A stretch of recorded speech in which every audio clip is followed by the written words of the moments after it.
Hello friends. तो आज हम लोग डिस्कस करेंगे एक बहुत ही कॉमन टॉपिक, वो है शैम्पू। हमें कौन सा शैम्पू यूज करना चाहिए। अभी मार्केट में बहुत सारे शैम्पू अवेलेबल होते हैं, ड्राई हेयर के लिए, ऑयली हेयर के लिए। बहुत सारे शैम्पू क्लेम करते हैं कि हेयर फॉल उससे रुक जाएगा और इनकी रेंज भी बहुत ज़्यादा है। ये कुछ 100 रुपये से लेके हज़ारों रुपये तक के शैम्पू आते हैं और इसमें बहुत सारा पैसा वेस्ट हो रहा होता है। तो बेसिकली शैम्पू ख़रीदते वक्त या हमें क्या किन बातों का ध्यान रखना चाहिए, इसको हम लोग इसमें डिस्कस करेंगे। एंड इस वीडियो के बाद ये थोड़ा क्लियरेंस ज़रूर आ जाएगा कि हमें किस तरह का शैम्पू यूज करना चाहिए और शैम्पू से क्या फ़ायदे हो सकते हैं। तो पहली बात, तो अगर हेयर ड्राई हैं, हेयर ड्राई होने के कॉजेस हो सकते हैं, एक नेचुरल ड्राइनेस है, दूसरा सेबेशियस ग्लैंड की होते हैं स्कैल्प में जो कि नेचुरल ऑयल सिक्रीट करते हैं। तो नेचुरली कुछ लोगों में वो ऑयल की कमी होती है जिसकी वजह से हेयर ड्राई हो सकते हैं, स्कैल्प ड्राई हो सकता है। हाइपोथायराइड के पेशेंट में हेयर ड्राई हो सकते हैं। देन बहुत सारा जो कॉमन कॉज है अभी नाउअडेज सिंस लास्ट 15-20 ईयर्स, 1-2 दशक से, वो है केमिकल ट्रीटमेंट। अभी केमिकल ट्रीटमेंट का यूज बहुत ज़्यादा होने लगा है हेयर के लिए, like hair gel, hair straightening, hair rebonding. तो बहुत सारे हेयर सीरम आते हैं जिसकी वजह से हेयर में ड्राइनेस आती है। तो अगर हेयर ड्राई होगा तो हमारे शैम्पू में वो चीज़ें होनी चाहिए जो उसमें मॉइस्चर बढ़ाएं, जैसे कि hyaluronic acid, hydrolysed keratin, sodium laureate sulphate. But sodium laureate sulphate की मात्रा ज़्यादा नहीं होनी चाहिए। तो इस तरीके के अगर शैम्पू हम यूज करेंगे तो वो ड्राई हेयर के लिए मॉइस्चर कंटेन करने का काम करेंगे। दूसरा होता है कि हेयर बड़े चिपचिपे रहते हैं, हेयर बहुत ऑयली है, स्कैल्प बहुत ऑयली है, तो ऐसे लोगों में उस तरह का शैम्पू, मॉइस्चराइजिंग शैम्पू यूज करने का ज़रूरत नहीं है। वहाँ पे हमें ऐसे शैम्पू यूज करने का ज़रूरत है जिससे हमारा एक्स्ट्रा ऑयल वहाँ से क्लियर हो। इसी के साथ साथ जब हम केमिकल ट्रीटमेंट यूज करते हैं तो उस केमिकल के पॉलीमर बालों के ऊपर बैठ जाते हैं जो कि हेयर को ड्राई करते हैं। तो ऐसे केस में हमें उन शैम्पू की ज़रूरत पड़ती है जो कि उसको वहाँ पे निकाल सकें। ये थोड़े हार्ड शैम्पू होते हैं और इनका हफ्ते में 1 या ज़्यादा से ज़्यादा 2 बार ही यूज करना चाहिए, बहुत ज़्यादा यूज नहीं करना चाहिए।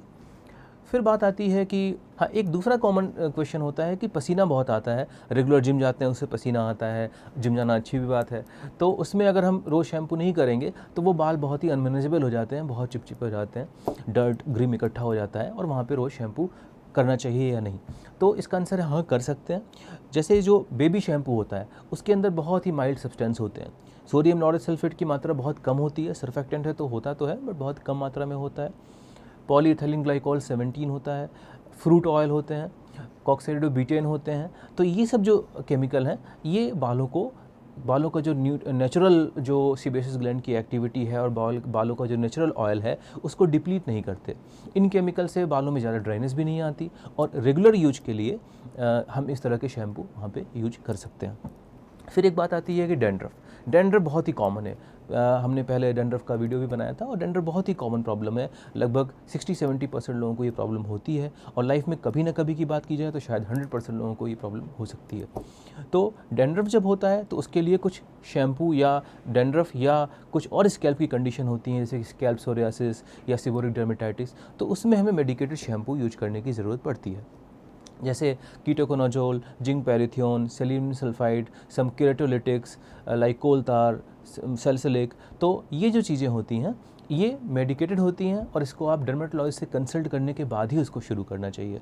तो अगर डैंड्रफ है तो we give anti fungal shampoo. अगर उससे ज़्यादा ऐसी कंडीशन है जिसमें स्किन में थिकनेस आ गई है, एक थिक ग्रीजी लेयर बन गई है और या स्कैल्प सोरियासिस है तो उसमें केराटोलिटिक शैम्पू देते हैं ताकि वो स्किन की लेयर क्लियर हो और आपके स्कैल्प क्लियर हो पाए, आपका स्कैल्प क्लियर हो पाए, आप जो दवाएं लगाते हैं उनका पेनिट्रेशन अच्छे से हो पाए।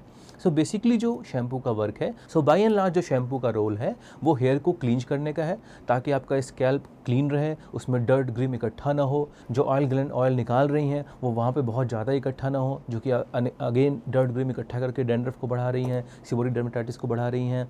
और जो हम दवा लगाते हैं कभी कभी, जैसे हम मिनॉक्सिडिल लगाते हैं या कोई हेयर सीरम लगाते हैं हेयर फॉल को रोकने के लिए, तो उसका सही जगह पे पेनिट्रेशन होकर वो एक्शन कर पाए। अगर स्कैल्प के ऊपर ही एक डैंड्रफ की लेयर बनी रहेगी तो ऑब्वियसली ये दवा सही तरीके से काम नहीं कर पाएंगी। तो ये बेसिकली शैम्पू का रोल है और इस तरह से हमें सही शैम्पू का चुनाव करना चाहिए। Thank you. हम रखें आपका ख्याल।